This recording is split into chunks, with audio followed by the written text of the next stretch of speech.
Alhamdulillah, Sunna ila ila wa sharika lahu billahi minash shaitanir rajim. Bismillahir rahmanir rahim. Surah 29, the spider, Al-Ankabut, verse number 31. Angels visit Abraham and Lut. यानी कि जब फरिश्ते Abraham और लूत को मिलने के लिए आए, जब अब्राहम के पास आए और उसको इसहाक की खुशखबरी दी और उसको ये भी कहा कि हम लोग सोडोम के लोगों को हलाक करने के लिए भी आए हैं क्योंकि उनके लोग जालिम हो चुके हैं। तो अब्राहम ने क्या कहा तुरंत ही कि वहाँ पर तो लूत भी रहता है 32 में। तो उन लोगों ने कहा कि हमको मालूम है, तो जो भी उनके साथ है उनको हम बचा लेंगे और उनकी फैमिली को भी, लेकिन उनकी जो वाइफ है वो गुमराहों में है तो वो उनको हम नहीं बचाएंगे। वो जो हलाक और जो अल्लाह का पनिशमेंट है उसमें ही वो रहेगी, यानी वो उसके आगे उसको वो नहीं बचाने वाले। यानी इसमें अल्लाह ने क्यों स्पेशली कहा उसकी वाइफ के बारे में कि अगर कोई फैमिली में अगर ईमान वाला नहीं है तो वो अगर लूत है तो उसकी वाइफ है तो भी अल्लाह उसको नहीं बचाएंगे। हालांकि वो तो मैसेंजर थे, अल्लाह के प्रॉफिट थे, फिर भी अल्लाह उसको उसकी वाइफ को नहीं बचाएंगे क्योंकि वो बुरे लोगों के साथ में थी। तो ये बात याद रखनी है कि जब कभी भी ईमान की बात आती है तो अल्लाह कोई रिश्ता या वो नहीं देखता कि अगर इसके रिश्ते में हूँ या मैं इसका बेटा हूँ या बेटी हूँ, अगर मैं अच्छा नहीं करूँगी तो भी मुझे माफ़ी मिल जाएगी, ऐसा नहीं है। हमें हमारा हमारा जो कर्म है वो हमें खुद ही करना है, तो उसी के हिसाब से हमको नजात मिलेगी। तो जब हमारे मैसेंजर उनके पर लूत के पास गए तो उनको वो मैसेंजर को तो वो ह्यूमन के फॉर्म में गए थे तो उनको मालूम नहीं था, तो उन लोगों ने जो बुरे लोग थे उन लोगों ने उनके साथ गलत और बेहयाई का काम किया। तो लूत नबी जो थे वो उनके आने से उसको शर्मिंदगी महसूस हुई, तो उन्होंने कहा कि तुम डरो नहीं और चिंता मत करो, हम तुम्हें बचाने के लिए आए और तुम्हारी फैमिली को भी, और तुम्हारी वाइफ उनके साथ में ही रहने वाली होगी बुरे लोगों के साथ में, उनको हम नहीं बचाएंगे। 34। और ये लोगों को आसमान से अल्लाह का अजाब मिलेगा, जो ऐसी बारिश होगी, ऐसे पत्थरों की ज्वाला की, यानी कि कोई ज्वाला फटा होगा या कोई ऐसी चीज़ फटी होगी जिससे वो पत्थर की बारिश हो या आग के शोले उसके उनके ऊपर गिराए जाएंगे, क्योंकि वो लोग यफसकून यानी कि बहुत ही फासिक लोग थे। क्या कहा इसमें, रिजिजम मैंने समाए यानी कि आकाशों में से, समाए यानी आकाश में से, रिजिजन यानी डिजास्टर, हाजिल करियते, रिजिजम मैंने समय बेमा कानू यफसकून, यफसकून यानी फासिक लोग, वो बहुत ही बुरे लोग हो चुके। और उनकी निशानी हम लोग रखेंगे जिनसे आने वाली कौम के लिए सबक हो और वो लोग उनसे सबक लेके कुछ समझे। तो आज भी उनकी निशानी मौजूद है। एक तो डेड सी है, वो उनकी सबसे बड़ी निशानी है, क्योंकि वो जो पत्थर थे उस टाइम में गिरे तो वहाँ पे समुद्र में भी गिरे तो उसकी डेंसिटी समुद्र की बहुत ज़्यादा होगी नमक की, तो इससे वहाँ पे कोई डूबता नहीं है, ना ही कोई वहाँ पे फिश जिंदा रह सकती है, ना ही कोई एनिमल वो पानी के अंदर रह सकते हो, क्योंकि बहुत ही खारा पानी है एक्सट्रीम लेवल का। हाँ, सुएब, अभी सुएब के बारे में अल्लाह बता रहे, वो मदियन की कौम में अल्लाह ने उसको भेजा था। वैला मदियना अखाहुम सुएबुन, अखाहुम यानी उनके भाई सुएब को। तो उन्होंने उसके लोगों को कहा, या कौम अबुदुल्लाह यानी उनकी कौम को, फ़काला यानी कहा, काला, या कौम अबुदुल्लाह अल्लाह की इबादत करो, और यौमी अल आखिर यानी आखिरत का दिन है उनकी तरफ लपको, यानी कि दुनिया की तरफ रगबत नहीं करो लेकिन आखिरत की तरफ जाने की कोशिश करो। और मुफसिदीन ला वला तासौ फिल अर्द यानी कि जो तुम अर्थ में घूमो तो घमंड और बुराई के साथ में नहीं करो उसमें। यानी कि अगर हम कोई चीज़ ऐसा करते हैं, मान लो कि हमारी मान लो एक छोटी सी चीज़ है कि हमारी गाड़ी में से धुआं ज़्यादा निकल रहा है और हमको मालूम है कि हम वो लेके जा रहे हैं और इससे ज़्यादा पॉल्यूशन हो रहा है, तो अल्लाह बोलते हैं इतना भी हमको करने की इजाज़त नहीं है, हमको चाहिए कि हम उसको सही तरीके से इस्तेमाल करें और बने हो सके उतना नहीं इस्तेमाल करें जिससे अर्थ में पोल्यूशन हो। और ऐसी बहुत सारी चीज़ें जो हमें, अगर हमको ऐसा नहीं कर हो सकता है हमसे कि हमसे इतना नुकसान, तो हमको वो नहीं करना चाहिए, या किसी और की बुराई नहीं करनी चाहिए, या गलत तरीके से स्कैम नहीं करना चाहिए, या लोगों को दुख नहीं पहुंचाना चाहिए, या करप्शन नहीं करना चाहिए अर्थ के अंदर। ये अल्लाह इस आयत के जरिए कर रहा है। तो वो लोग ने क्या कर रहे थे, अर्थ पे कराओ। अभी तो देखो कितनी बड़ी बड़ी कंपनियां अपने फायदे के लिए कितना नुकसान पहुंचा रही है, कितना पोल्यूशन, कितनी सारी चीजें बुराइयां फैला रही है। तो उनको सबको जवाब देना है, जो भी हम यहाँ पे कर रहे हैं ना हर एक चीज का। तो उन लोगों ने उन पर ईमान नहीं लिया, और इसके बावजूद क्या हुआ कि एक जलजले ने उनको नेस्तनाबूद कर दिया 37 ने, और वो उनके घरों में औंधे के औंधे मरे पड़े रह गए जब सुबह हुई। तो सिमिलरली यानी कि वादन व समूदु वक़द तबय्यना, ऐसे ही हमने आद और थमूद को हमने हलाक कर दिया। और ये हम तुम्हारे सामने इनकी निशानी ऐसी लेके आ रहे कि जिसे तुम समझो। और जो शैतान ने उनके नज़र में उनके कामों को अच्छा करके दिखाया था, जिसकी वजह से वो लोग सच्चाई के रास्ते से भटक गए। हालांकि उनकी आंखें थी फिर भी उनको दिखाई नहीं दिया। वकानु मुस्तबसिरीन, यानी कि उनके दिखने के बावजूद भी शैतान ने उनको पर्दा डाल दिया था उनकी आंखों में। उनको क्या कर दिया था, हिप्नोटाइज। अगर तुम किसी को हिप्नोटाइज करो तो क्या होता है, तुम जैसा करोगी वैसा वो करेगा। यानी हिप्नोटाइज में क्या होता है कि अगर हिप्नोटाइज करके आज ऑपरेशन भी करते हैं जिसके अंदर वो तुम्हें एनेस्थीसिया नहीं देते, तो तुम्हारा माइंड है वो उनके कंट्रोल में होता है। तो तुम्हारा जो पेन और उसके ऊपर तुम्हारा ध्यान नहीं रहता। हिप्नोटाइज में ऐसा होता है। तो ये शैतान क्या करता है, उनको हिप्नोटाइज कर देता है।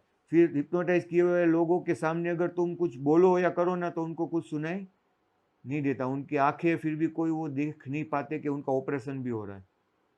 या उनको तुम जो चाहोगे वहां पे तुम उसको ले जा सकते हो, उसकी दुनिया में, सपनों की दुनिया में। और हिप्नोटाइज जो कर रहा है वो उसको जैसा फीलिंग करवाना चाहता है वैसा करवा सकता है। तो ये शैतान तो कितना बड़ा हिप्नोटाइजर है, तुम सोच सकते हो कि वो आदमी को कितनी बुरी तरीके से उसको वशीभूत कर सकता है कि उसको कुछ भी दिखाई नहीं देगा, हक बात और बुरी बात कुछ समझ में नहीं आएगी, और वो उसके चंगुल में फंस जाएगा। और जैसे ही फंसता जाएगा तो वो दलदल के अंदर और डूबता जाएगा, फिर बाहर आने का कोई रास्ता उसको नहीं दिखाई देगा, क्योंकि अल्लाह ने उसको गुमराह कर दिया है। और जो अल्लाह जिसको गुमराह कर देता है तो उसका साथी कौन बन जाता है, शैतान बन जाता है।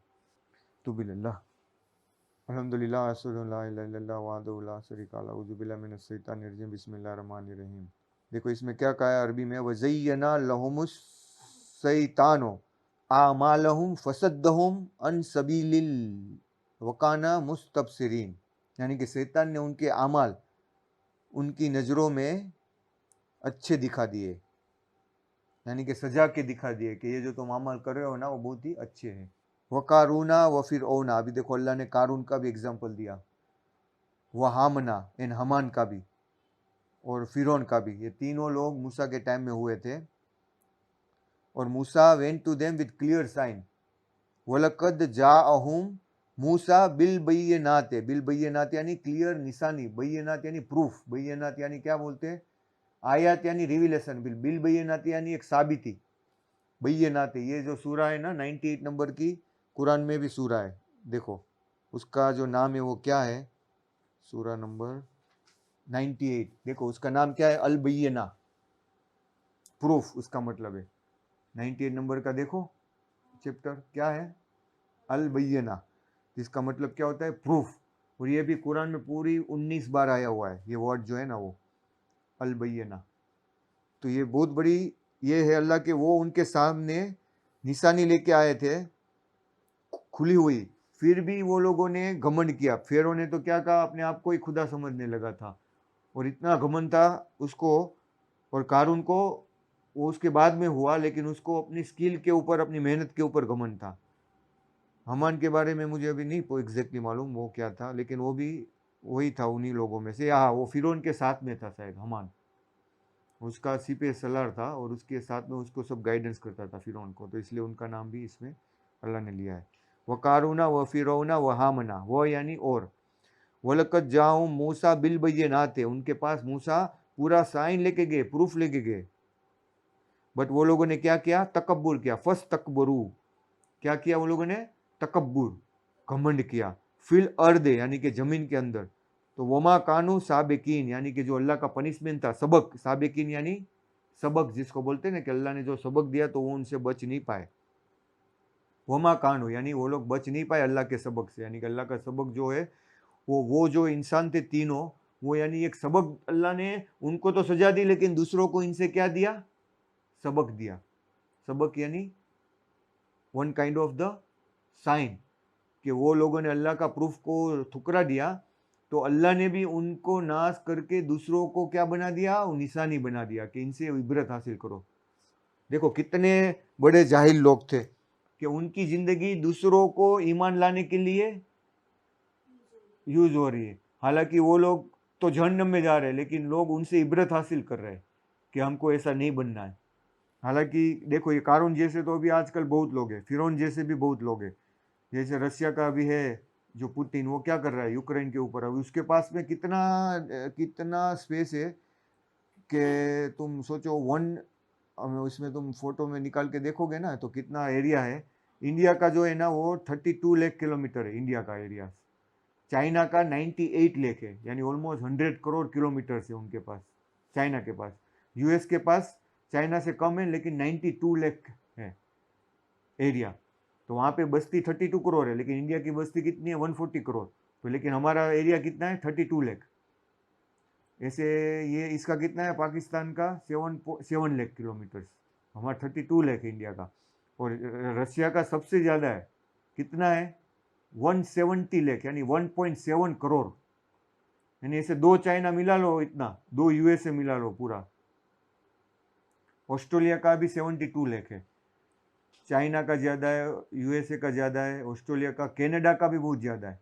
उनका भी अराउंड बहुत ज़्यादा है, 85-86 लाख किलोमीटर है। कनाडा लाख में 90, यानी ऐसे 3 इंडिया में मिलाओ इतना कनाडा है। लेकिन वहाँ पे बस्ती बहुत कम है, तो उनको बहुत सारा एरिया। और रशिया में तो इतना एरिया है, तुम सोचो कि उसमें वहाँ पे इतना ड्रिलिंग करके ऑयल निकाल रहे हैं वो लोग। उनको ऑयल तो ज़रूरत ही नहीं है वहाँ से कोई जगह से इंपोर्ट करने की। लेकिन फिर भी देखो कि सऊदी अरेबिया में जो ऑयल निकलता है, वो रशिया में जो ऑयल निकलता है उससे ज़्यादा चीप है, क्योंकि वहाँ पे ऑयल ड्रिलिंग करने का जो कॉस्टिंग है वो रशिया से आधा है, कम है।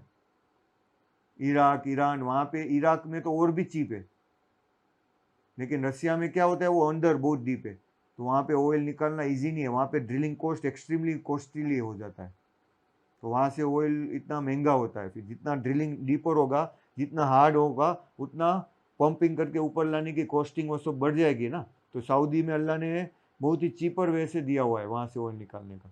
तो तुम देखो इतना सारा एरिया है, फिर भी उनको कितना थोड़े से 3-4 लाख किलोमीटर यूक्रेन के एरिया में उनको ये पाना है, उनको उसको भी वो हासिल करना है। हालांकि यूक्रेन क्या कर रहा है कि वो भी यूरोप के साथ में, तो एक तरीके से रशिया को भी ये सोच रहा है कि ये हमारा दुश्मन है, यहाँ हमको इससे कोई नुकसान होगा, क्योंकि वो नाटो के बीच में आ जाएगा तो वो एरिया से वहाँ पे घुस सकता है रशिया में। तो वो ये एक्सक्यूज दे रहा है कि इसलिए हम लोग उनके ऊपर फाइट कर रहे हैं। लेकिन हालांकि उनके पास तो कितना एरिया है, फिर भी उनका जी नहीं भर रहा। अभी भी कितने मासूमों को, इनोसेंट लोगों को उसने मार दिया। ऐसा ही होता है हर बार। वो जैसे वो दाऊद नबी के सामने वो किस्सा आया था ना कि 99 सीप थी, और उसकी भाई की एक सीप जो थी ना वो भी उसको ले लेनी थी।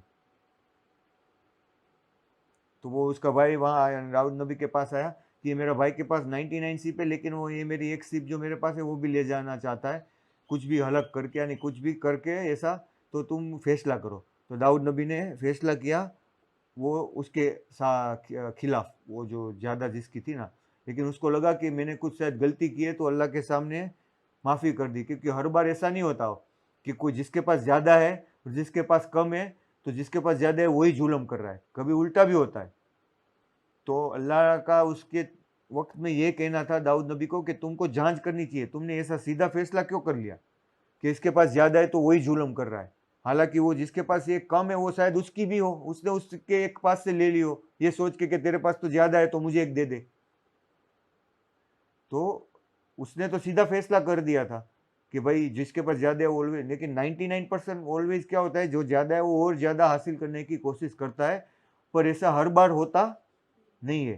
तो जो ईमान वाला है उसको तो हर चीज़ को जस्टिस यानी अदल के साथ में फैसला करना है, ऐसे ही फैसला नहीं कर लेना अपने इमोशन को साथ में रख के। तो अल्लाह ने देखो अरबी में कितना इजीली इसमें समझा है कि वो कारूना, जो ये आयत की स्टार्टिंग जो होती है वो काफ से होती है, वह फिरौना फा से होती है और वह हामना हा से होती है, और जो एंडिन है वो भी किससे होती है, साबिकीन, सबक यानी का, जिसमें का है ना, वबा कानू साबिकीन, फिल अर्द यानी जमीन के, फस तकबरू, तकबरू यानी के घमंड करते थे वो लोग जमीन के अंदर, ये तीनों लोग घमंड करते थे और घमंड से घूमते थे। अगर उन लोगों का घमंड नहीं होता, ये हम क्या करते हैं, हम तुबिलिल्लाह अल्लाह का जो बीच में जिक्र करते हैं ना, वो इसका मतलब क्या होता है कि हम अल्लाह तेरी तरफ रुजू करते हैं, और जो हमसे तकब्बुर हो गया है पहले मौत से, यानी उसी तकब्बुर की वजह से हमने अल्लाह को छोड़ के शैतान को पसंद किया था।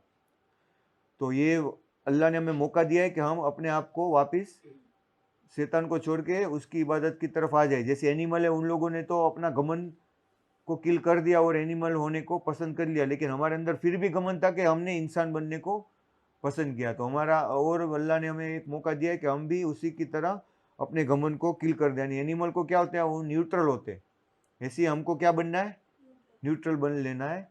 तो हमारा जो दर्जा है वो उनसे भी ज़्यादा हो जाएगा, क्योंकि ये टेस्ट हार्ड है।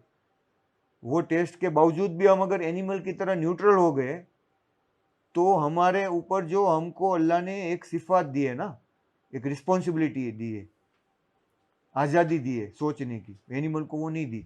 तो वो आज़ादी मिलने के बाद भी हम न्यूट्रल हो जाए तो हमारा दर्जा किससे ज़्यादा हो जाएगा, एनिमल से और ज़्यादा ऊपर हो जाएगा। लेकिन ये मिलने के बाद अगर हमने गुनाह और फसाद और जुल्म किया तो हमारा दर्जा एनिमल से भी नीचे हो जाएगा। तो अल्लाह ने क्या कहा है कुरान में कि ऐसे लोग हैं काफिर, और ये जो ईमान वाले नहीं, वो अल्लाह ने उसको एनिमल से ये कंपेयर किया और फिर सीधा लिख दिया कि वो एनिमल से भी बदतर है। वो लोग एनिमल की तरह है, बल्कि नहीं, उससे भी ज्यादा बुरे हैं। और वही चीज हो जाएगी, अगर हम नेक काम करेंगे तो शायद हमारा दर्जा अल्लाह एंजल से और फरिश्तों से भी ऊपर कर सकता है, या उनके साथ में कर सकता है, या एटलीस्ट हाईएस्ट लेवल पे हमको ले जा सकता है, क्योंकि ये टेस्ट मिलने के बाद भी फिर हमने घमंड को तोड़ के न्यूट्रल रहना सीख लिया। अकीमुस्सलात।